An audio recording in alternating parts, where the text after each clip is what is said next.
Hindi na aksidente ang bigat na naramdaman mo ngayong Biyernes. May bagay na gumagalaw sa loob mo na matagal nang tinatakpan at ang pangalan nito ay ang iyong tunay na pagkakakilanlan. Sa mismong katahimikan na parang mabigat na kumot sa dibdib mo, may paalala na hindi ka na kailangang mabuhay bilang dating bersyon mo at hindi mo kailangang pilitin ang sarili mong magmukhang ayos habang ang loob mo ay humihinga ng totoo. Kung may bahagi sa iyo na matagal nang gustong marinig na hindi ka nawawala kundi ibinabalik, manatili ka rito dahil may mensahe na dahan-dahang magbubukas sa lugar na pagod ng magkunwari.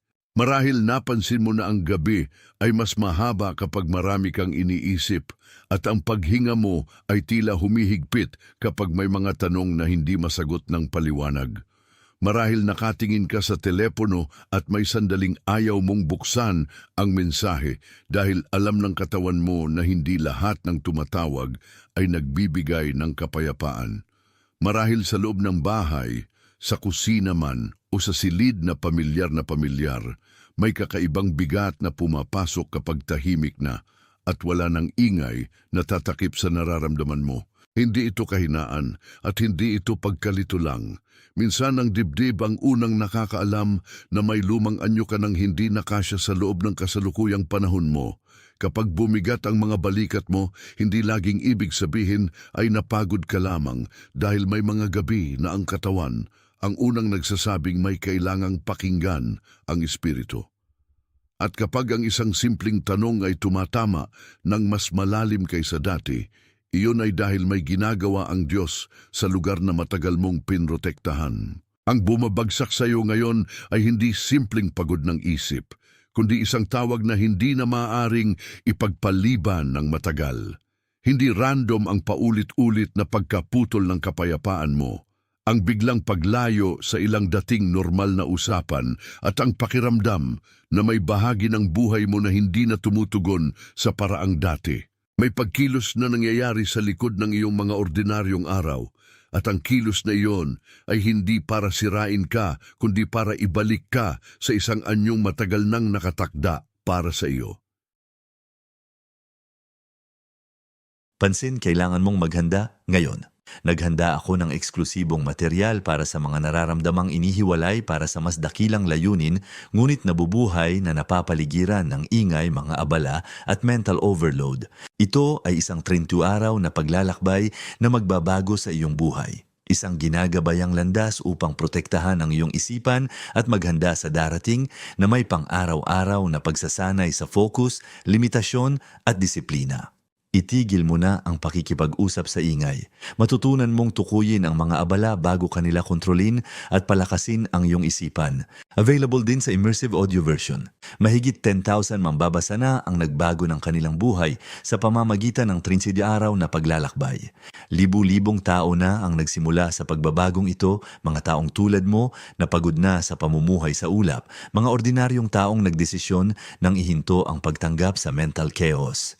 Samantalahin ang limitadong panahon na alok na ito sa buwan lamang na ito. I-access ang iyong link sa ibaba mismo sa itaas ng mga komento. Sa dulo ng mensaheng ito, mas malinaw mong makikita ang pagkakaiba ng pagkaubos at pagkakahubog, ng pagkaligaw at pagredirect, ng katahimikan na nagpapahina at katahimikan na nagbabantay. Mas mauunawaan mo kung bakit may mga pinto na nananatiling nakasara at bakit may mga daan na hindi ka na pinapapasok kahit anong pilit mo. At habang lumalalim ang pakiramdam na iyon, mauunawaan mo rin na ang tunay mong pangalan ay hindi ang label na ibinigay sa iyo ng takot, kundi ang isinulat sa iyo ng Diyos. May isang eksena na marahil pamilyar sa iyo. Nakaupo ka sa sasakyan bago pumasok, hawak ang manibela, nakatingin sa harap, at parang may bigat na hindi mo maipaliwanag na kasama mo habang papasok sa araw. Sa lababo man, habang naghuhugas ng tasa o sa gitna ng mahabang biyahe pa uwi, may mga sandali na tila may kumakabig sa loob mo pabalik sa tahimik na katotohanan na matagal mo nang pinapansin ngunit hindi mo pinapangalanan. Minsan, ang pinakamaraming nangyayari ay sa loob ng isang ordinaryong silid kung saan walang nakakakita sa iyo. At doon lumilitaw ang tanong kung bakit ang dating ginhawa ay parang hindi na pareho. Hindi ka hinihila ng simpleng emosyon lamang. Ang katawan mo ay nagiging tagapakinig ng mas malalim na paglipat. Kapag ang isang dating lugar ay biglang kumakapit na parang masikip na damit, iyon ay hindi laging senyales na ikaw ang may problema. Minsan, ang ibig sabihin nito ay lumaki ka na sa sukat ng dating pagkakakilanlan mo. At ang ganitong uri ng paglaki ay hindi maingay pero hindi rin ito maikakaila. Ikaw ang tipo ng taong mas matagal makaramdam kaysa ipaliwanag at hindi iyon kahinaan sa mata ng langit. Ang pananahimik mo ay minsan naging paraan para mabuhay dahil natuto kang basahin ang silid bago magsalita at natuto kang maghintay bago magtiwala. Sa ilang panahon, ang pagiging maingat mo ay nagmistulang pag-urong, ngunit sa totoo, iyon ay anyo ng pagkilatis na hinubog ng mga bagay na hindi mo napili. Kaya, kapag may nararamdaman kang hindi masabi ng iba, hindi ka kaagad mabaliw o nag-iinarte. Minsan mas maaga lang gumising ang iyong espiritu kaysa sa mga salita mo. Ang totoong tanong ay hindi kung bakit ka masyadong sensitibo, kundi kung bakit ka kailangang tumigas para lang mapansin ang katotohanan. May mga tao na tinawag kang sobra, samantalang ang totoo ay marunong ka lang makaramdam ng hindi sinasabi. At ang parehong kakayahang iyon ang ngayon ay ginagamit ng Diyos para ipakita sa iyo kung anong bahagi ng buhay mo ang hindi na dapat pantayan ng dating takot. Kasama ng pagkilalang iyon ang isang kalabang tahimik ngunit matiyaga, at ang pangalan nito ay ang presyur na magpanggap na walang nagbabago. Kapag nag-umpisang luminaw ang loob mo, biglang darating ang ingay ng pagiging abala, ang mga mensaheng kailangang sagutin agad, at ang mga usapang humihila sa iyo pabalik sa dating gawi ng pagpapaliwanag. May mga paligid na tila mabait, pero unti-unting pinapapayat ang kapayapaan mo. At may mga taong hindi naman masama, pero hindi rin marunong makinig sa pagbabagong nangyayari sa iyo. Dito pumapasok ang nakapapagod na laro ng dating buhay, na gusto kang bumalik sa pagiging maliit para manatiling komportable ang lahat. Ngunit ang pagtubo ay laging may kaakibat na tensyon dahil ang lumalaking liwanag sa loob mo ay hindi na madaling ikulong sa lumang silid. Kaya kung minsan ay pakiramdam mong may hinihila kang hindi mo na gustong dalhin, iyon ay dahil may lakas na, sa wakas ay tumatangging manatili sa dating kulungan. At ang pagtangging iyon ay hindi kaguluhan. Ito ay unang anyo ng kalayaan. May mga sandaling hinahayaan mong manahimik ang sariling boses para lang manatiling payapa ang paligid, ngunit ang kapayapaan na binili sa pamamagitan ng paglaho ay hindi kailanman tunay na kapayapaan. Ang katahimikan na dati mong ginagamit bilang kanlungan ay nagsisimula ng magmukhang pinto, at sa harap ng pintong iyon, nakatayo ka ngayon ng may halong takot at pag-asa. Hindi ka hinihinging maging agresibo at hindi ka rin hinihinging magmadali. Ang hinihingi sa iyo ay huwag nang makipagtalo sa bagay na matagal mo nang nararamdaman. Sa isang tahimik na pag-upo sa dulo ng kama, sa isang paghinga bago sumagot, sa isang pagtingin sa dingding na parang may sinasabi, naroon ang simula ng pagbaling. Kapag hindi mo na pinilit na ipagtanggol ang dating anyo mo, mas malinaw mong naririnig ang bagong tawag. Ang tawag na iyon ay hindi laban sa iyo, kundi para sa iyo. At ang para sa iyo ay mas matapang kaysa sa anumang dating papel na sinubukan mong gampanan. Isipin mo ang isang nakasarang bintana na matagal nang tinatakpan ng kurtina, hindi dahil walang liwanag sa labas, kundi dahil may panahon na kailangan itong manatiling protektado mula sa hangin at alikabok.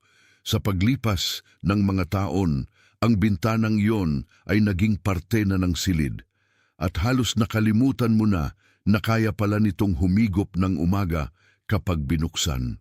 Ganyan gumagalaw ang ilang bahagi ng pagkatao mo. Hindi namatay, hindi nawala, kundi naprotektahan habang hindi pa handa ang panahon. May mga araw na parang nadidikit ang alikabok ng lumang salita, lumang tungkulin at lumang inaasahan sa salamin ng loob mo at akala mo iyon na ang tunay mong anyo. Ngunit ang nakatago ay hindi palaging nawawala. Minsan, hinihintay lang nitong dumating ang oras na hindi na ito kailangang magtago. Sa iyong dibdib, may isang pinto na hindi isinara para parusahan ka, kundi para ipreserba ang buhay na hindi pa handang durugin ng ingay. At ngayon, habang unti-unting tumatama ang liwanag sa gilid ng kurtina, nararamdaman mo na ang dating tahimik ay may dalang pagbabantay. Marahil hindi mo napansin noon kung gaano ka kadalas gumaling sa pag-iwas, kung paanong natuto kang magtago sa likod ng pagiging mabait, mabilis o laging handa. Ang saradong bintana na iyon ay parang puso mong tinuruan ng panahon na huwag agad magbukas kapag may bagong hangin, dahil minsan ang hangin ay may dalang alikabok ng kritisismo, pagtanggi at hindi pagkaunawa. Kaya lumaki kang marunong maghintay, marunong magtiis, at marunong magpigil, ngunit sa likod ng lahat ng iyon ay may bagay na nag-iingat na huwag kang tuluyang maubos. Ang problema ay kapag ang proteksyon ay nagtagal ng husto, nagiging anyo ito ng bilangguan na may anyong pag-aalaga. Kaya ngayon, habang naririnig mo ang tahimik na pag-ihip sa gilid ng dating nakasarang lugar, lumilitaw ang tanong kung panahon na bang alisin ang takip. Hindi ito malaking eksena sa labas, ngunit sa loob mo ay parang unang paghinga pagkatapos ng mahabang pagpigil. At ang unang paghinga na yon ay madalas na mas malalim kaysa sa inaasahan ng puso. Hindi ka tinatawag upang manatiling nakaipit sa anyong nagsilbi sa iyo noon, ngunit ngayon ay pumipigil na sa iyo. Ang lumang takot ay magsasabi na mas ligtas ang manatiling nakatakip, dahil ang pagbubukas ay may kasamang panganib na makita ka ng mundo ng buo. Ngunit ang buhay ay hindi na lumalago kapag patuloy na pinoprotektahan ang sarili laban sa mismong liwanag na nagpapagaling. May mga pagkakataon na ang dating katahimikan ay kailangan ng palitan ng mas tapat na paghinga, at ang dating pagkapit ay kailangang mapalitan ng mapagkakatiwalaang pagbitaw. Sa pagitan ng takot at katotohanan, may isang manipis na sandali kung saan maririnig mo ang sarili mong puso na nagsasabing hindi ka ginawa para manatiling lihim magpakailanman. Ang bintana ay nagsisimulang umangat at hindi pa man tuluyang bukas. Ramdam mo na ang pagbabago ng hangin sa loob ng silid. At kapag nagbago ang hangin, ang dating amoy ng pagkulong ay nagsisimulang mapalitan ng amoy ng umagang dumarating. May mga bagay na nararanasan mo ngayon na hindi basta-basta maipapaliwanag, ngunit malinaw ang hugis ng mga ito sa araw-araw mong buhay. Baka napapansin mong may mga usapang dati mong kayang pasukin nang walang kaba, pero ngayon ay may kirot na sa dibdib kapag alam mong babalik ka lang sa lumang papel. Baka may mga tao ring dati mong komportable kasama, pero matapos ang ilang minuto ay parang nauubos ang lakas mo at kailangan mong umalis para hindi mawala ang kapayapaan. Baka hindi mo na maipagpatuloy ang ilang ritmong dati ay normal lang dahil may parte sa iyo na tumatangging bumalik sa dating pagkakasakal. At habang lumilitaw ang mga senyas na yon, hindi ka dapat matakot sa kahulugan ng pagkagulat ng katawan mo. Ang katawan ay minsang mas tapat kaysa sa mga paliwanag at ipinapakita nito kung ano ang hindi na tumutugma.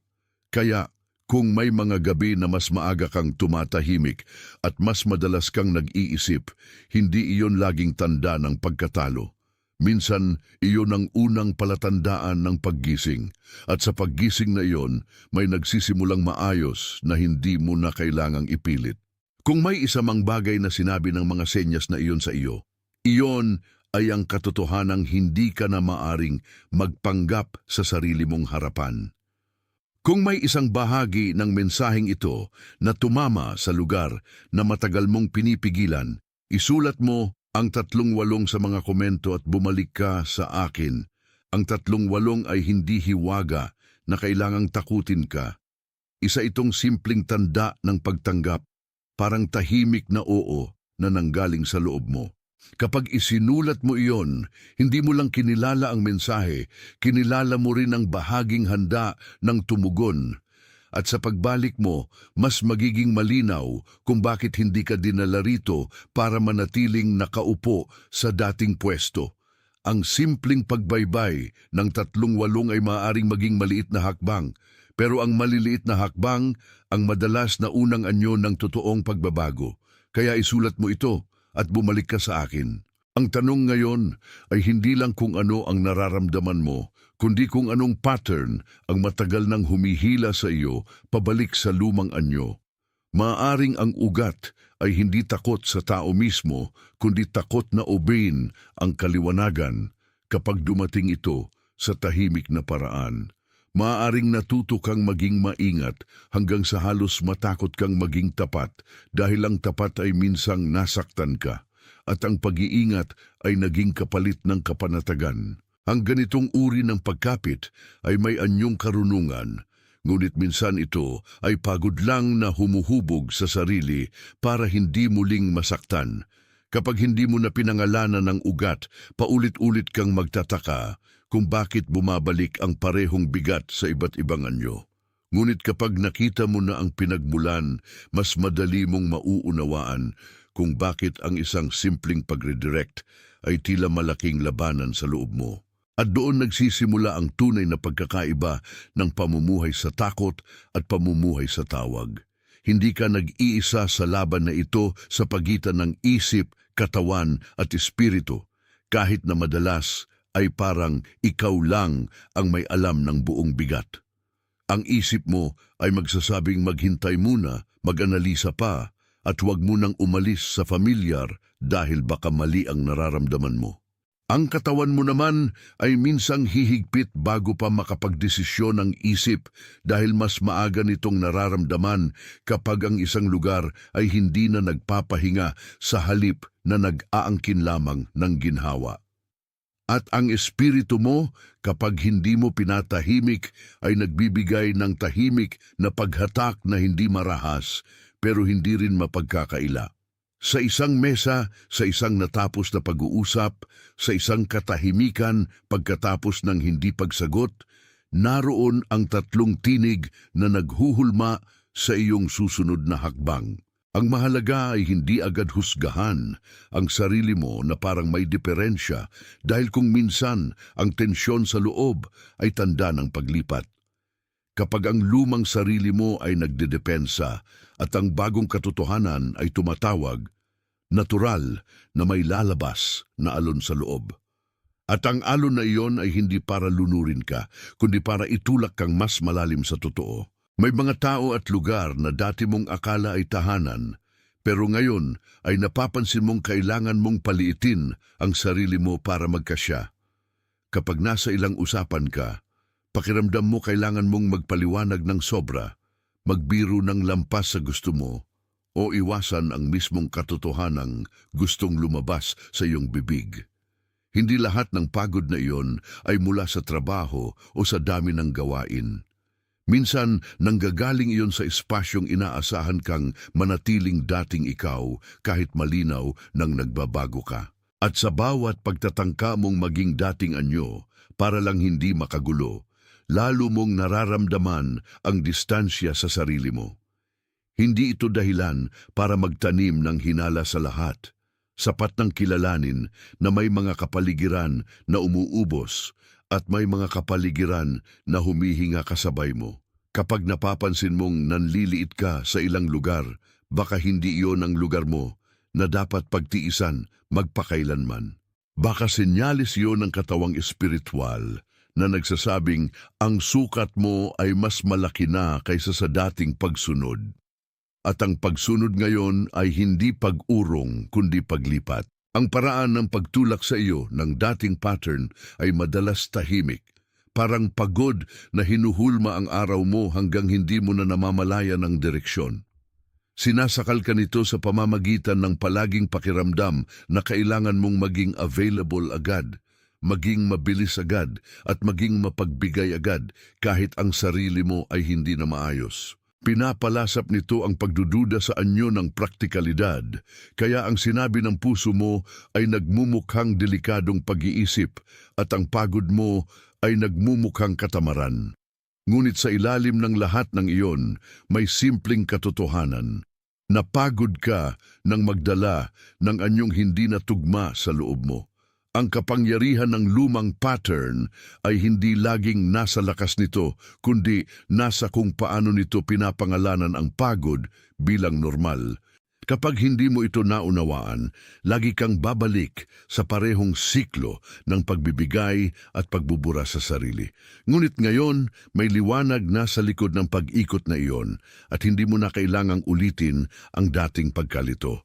Sa isang punto, mapapansin mong hindi mo na gustong makipagtawaran sa naramdaman mo at iyon ang simula ng pagtalikod sa lumang kapangyarihan nito. Hindi ito dramatikong pagputol, ito ay tahimik na pagsasabi sa sarili mo na sapat na ang pagpapaliit, sapat na ang pagtatago, at sapat na ang pagsunod sa takot na walang bunga. Kapag ang isang tao ay matagal nang nakikinig sa maling boses, ang unang tagumpay ay ang hindi na agad sumasagot dito. Kaya sa sandaling huminto ka sa pakikipagdebate sa kung ano ang matagal nang malinaw, may puwang na bumubukas para sa bagong direksyon. Ang puwang na iyon ay hindi pa buong liwanag, pero sapat na para makita mong hindi ka na nakagapos sa dating sulat ng takot. May anyo ng lakas na hindi maingay at hindi mapagmataas, at iyon ang lakas ng taong tumigil ng makipagkasundo sa pagkubli. Sa puntong ito, ang katahimikan ay hindi na pader. Isa na itong pinto. At sa pinto na iyon, ang sarili mong pagkakakilanlan ay humihinga na. Ngayon ay dumating tayo sa mismong larawang matagal nang lumilibot sa mga gilid ng mensaheng ito. Isang bintanang matagal nang nakatakip ang kurtina na unti-unting binubuksan ng umagang ayaw ng manatiling dilim. Sa simula, hindi mo alam kung ano ang nasa likod ng tela, ngunit ang presensya ng liwanag ay matagal nang naroon at naghihintay lamang ng tamang sandali. Ganyan ka rin nabuo sa ilang bahagi ng buhay mo, pinrotektahan sa panahon ng alikabok, ingay at maling pagtingin. Ang kurtina ay naging simbolo ng mga panahong kailangang magtago ang tunay mong pagkatao habang hindi pa ligtas ang mundo para rito. Ngunit ang proteksyon na iyon ay hindi permanente at ang liwanag ay hindi nakalimot sa iyo kahit kailan. Sa pagdampi ng hangin sa gilid ng tela, may paggalaw na hindi mo maitatanggi at ang paggalaw na iyon ay parang hininga ng Diyos sa mismong lugar na akala mo ay tahimik na tahimik. Ang bintana ay hindi lang bagay sa bahay, ito ang larawan ng iyong pinigil na paglabas. Maaring noong una ay inakalang kailangan mong manatili sa likod ng kurtina dahil kapag nakita ka ng buo, baka may masira. Baka natutunan mong itago ang loob mo dahil ang mga unang pagtatangka mong magbukas ay sinalubong ng hindi pagkaunawa at ang katawan mo ay tinuruan ng karanasan na huminto bago masaktan. Kaya ang bahay ng loob mo ay naging maingat at ang sinag ng umaga ay parang bagay na dapat bantayan, hindi agad yakapin. Ngunit sa paglipas ng panahon, ang hindi pagbubukas ay naging ibang uri ng sakit dahil ang silid na walang hangin ay hindi manakit sa simula, pero unti-unting kumakapos ang buhay. Ngayon, habang nararamdaman mong may pumapaloob na liwanag, kahit hindi ka pa handang tumayo ng buo, naiintindihan mong hindi ka winasak ng takip silim, iningatan ka lang nito hanggang sa dumating ang tamang bukas. At ang tamang bukas ay laging may kasamang ilang sandaling pangamba. Ngunit hindi ka iiwan doon dahil ang liwanag na ito ay marunong magpaliwanag ng hindi naninira. Sa sandaling iyon, mapapansin mong may dalawang bagay na kailangan mong gawin ng simple at tapat. Una, maglaan ka ng tahimik na umaga o kahit ilang minuto bago ka dumiretso sa ingay at sabihin mo sa Diyos ang isang tapat na pangungusap tungkol sa kung ano ang hindi mo na kayang itago. Pangalawa, bago ka sumagot sa anumang bagay na humihila sa iyo pabalik, huminto ka sandali at pakinggan mo kung lumalawak ba ang kapayapaan mo o lumiliit. Ang 2 kilos na iyon ay hindi mahika, pero mga paraan ito ng pag-aalaga sa pinto na unti-unting bumubukas sa loob mo. Kapag ginawa mo ang mga ito ng may katahimikan, mas madali mong makikita kung alin ang liwanag at alin ang alikabok. At habang lumilinaw ang pagkakaiba, hindi mo na kailangang bumalik sa dating pader para lang makaramdam ng seguridad. Ang seguridad mo ay nagsisimulang manggaling sa katotohanang wala nang kailangang itago ang puso mo sa harap ng liwanag. Sa puntong ito, may biglang paghinga ang larawan na para bang ang nakatakip na bintana ay hindi na lamang sumasalo ng hangin, kundi dumadaloy na rito ang bagong araw. Ang kurtina ay hindi pa tuluyang natanggal, pero sapat na ang pagitan para mapansin mong may kulay pala ang labas na matagal mong hindi nakita. Ganyan din gumagalaw ang pagkakakilanlan mo kapag ang isang dating takot ay nagsisimulang mawalan ng kapangyarihan. Hindi ka agad nagiging iba sa isang iglap, ngunit may sandali na alam mong hindi ka na babalik sa dating pagkapipi. Ang paggalaw na iyon ay may kasamang lungkot dahil may iniiwan kang lumang katauhan, ngunit may kasamang ginhawa dahil hindi mo na kailangang ipagtanggol ang isang maskarang matagal ng bumigat. Ang dating masikip ay nagiging maluwag at ang dating dilim ay nagsisimulang maglabas ng anino na may hugis na ngayon mo lang nakikilala. At sa bagong hugis na iyon, naroon ang sarili mong mukha na hindi mo na kailangang ikahiya. Kung ang larawan na ito ay tumama sa iyo sa lugar na hindi mo maipaliwanag, isulat mo ang mga salitang "Estoo pronto" sa mga komento at bumalik ka sa akin. Ang 3 salitang iyon ay hindi porma ng pagmamadali. Isa itong simpleng pag-amin na handa ka ng lumapit sa liwanag nang hindi na humihingi ng pahintulot sa takot. Kapag isinulat mo ang mga iyon, nilalagyan mo ng marka ang sandaling huminto ka sa pag-atras. At sa pagbabalik mo, mapapansin mong ang kapayapaan ay hindi nangangailangan ng pagtatanghal upang maging tunay. Ang 3 salita ay maliit sa mata ng iba, pero sa loob mo maari itong maging unang sinadyang paggalaw ng bagong buhay. Kaya isulat mo ito at bumalik ka sa akin. Ang lahat ng ito ay hindi lamang tungkol sa pagtingin sa sarili mo sa bagong paraan, kundi tungkol sa pagbabalik sa kung ano ang totoo bago ka natutong matakot. Hindi ka binibigyan ng bagong pagkatao mula sa wala. Sa halip, inaalis ang mga takip na matagal nang pumipigil sa katotohanan mong mabuo ng malinaw. Kaya ang kasunod ay hindi pressure kundi stewardship, ang maingat na pag-aalaga sa liwanag na unti-unting bumabalik. Ang pagbabalik na ito ay may disiplina at ang disiplina ay hindi kaaway ng biyaya. Kung tutuusin, siya ang paraan para hindi mo na muling takpan ang bintana kapag may dumating na hangin ng pagod. Sa bawat pagpiling, huwag nang magpanggap, may piraso ng sarili mong kalangitan na mas malinaw na nakikita at sa kalinawan na iyon, ang dating bigat ay nagsisimulang magmukhang hindi na autoridad kundi lumang anino lamang. May simpleng gawain na maaari mong dalhin sa umaga bago ka humawak ng telepono o bago ka sumagot sa kahit kanino, umupo ka sandali at kilalanin mo kung anong uri ng hangin ang nasa loob mo. Tanungin mo ang sarili mo kung ang araw ay nagsisimula ba sa kapayapaan o sa pangangailangang magpaliwanag agad sa buong mundo. Ang maikling pagsusuring iyon ay parang pagtingin sa kurtina bago mo ito tuluyang hilahin. Tinutulungan ka nitong makita kung ang silid ay handa ng buksan o kailangan munang alagaan. Kapag ginagawa mo ito, hindi mo iniuutos sa buhay ang mangyari, kundi pinakikinggan mo ang natitirang katotohanan sa loob mo. At ang katotohanang iyon ay bihirang sumigaw. Kadalasan ito ay marahang nagsasabing, huwag kang bumalik sa dating dilim. Kung ang araw ay may pagigting, huwag mo muna itong itapon bilang katamaran o kahinaan. Baka ito ang katawan mo na nagbabantay sa pinto habang ang espiritu mo ay naghahanda sa pagbubukas. At sa ganoong uri ng pag-aalaga, may lumalaking karunungan na hindi mapapansin ng lahat, ngunit magpapatatag sa iyo ng matagal. May isa pang gawain na mas tahimik ngunit kasing halaga. Sa gitna ng magulong araw, huwag mong hayaang magpasya ang ingay kung ano ang totoo.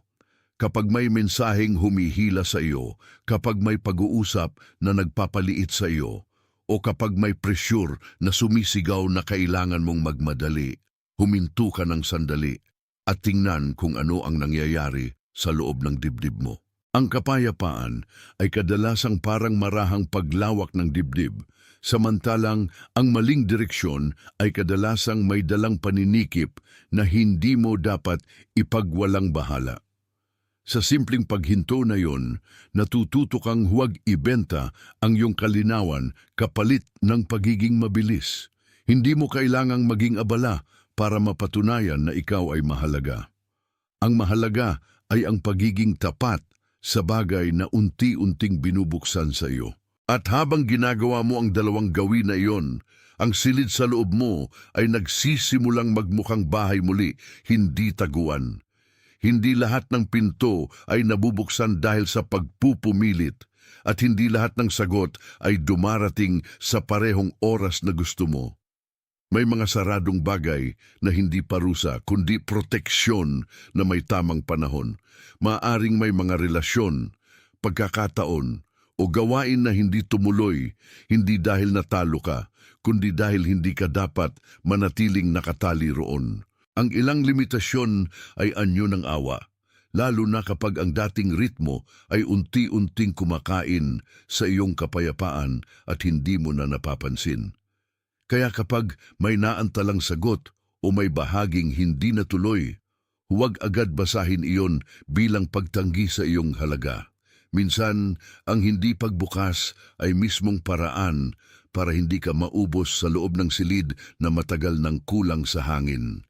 At ang pagkaantala ay nagiging tagapagbantay ng iyong pagbalik. Sa ganitong paraan, natututo kang magtiwala hindi sa bilis ng pangyayari, kundi sa karunungang nagbabantay sa iyo habang hinihintay ang tamang liwanag. Sa gitna ng lahat ng ito, may desisyon na unti-unting umuusbong sa loob mo at hindi na ito mapipigil ng dating ugali ng pagpapaliit. Ang desisyong iyon ay hindi kailangang sumigaw dahil ang tunay na tapang ay madalas marunong manahimik. Hindi mo na kailangang ulitin ang lahat ng dahilan kung bakit ka dapat manatili sa kulungan ng lumang pangalan. Dahil nararamdaman mo na ngayon kung gaano na ito kasikip. Ang stewardship mo ay nagsisimula sa simpleng pagsang-ayon sa katotohanang ikaw ay binabaling, hindi binabasag. Kaya ang gagawin mo ay hindi magmadali sa bawat pintuan, kundi igalang ang bawat pinto na matagal nang humihingi ng liwanag. Sa bawat hakbang na ganito, mas bumababa ang ingay ng takot at mas tumataas ang boses ng malinaw na layunin. At sa pagtaas na yon, nagsisimula mong mabasa ang hope.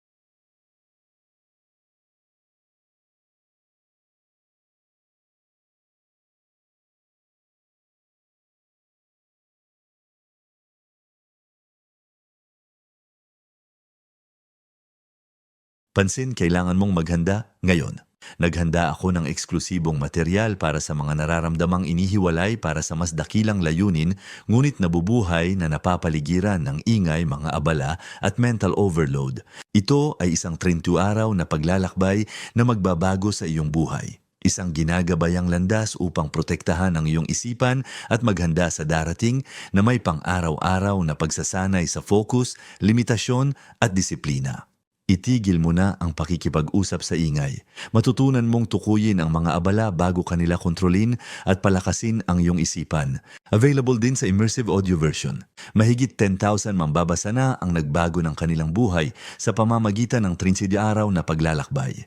Libu-libong tao na ang nagsimula sa pagbabagong ito, mga taong tulad mo na pagod na sa pamumuhay sa ulap, mga ordinaryong taong nagdesisyon nang ihinto ang pagtanggap sa mental chaos. Samantalahin ang limitadong panahon na alok na ito sa buwan lamang na ito. I-access ang iyong link sa ibaba mismo sa itaas ng mga komento.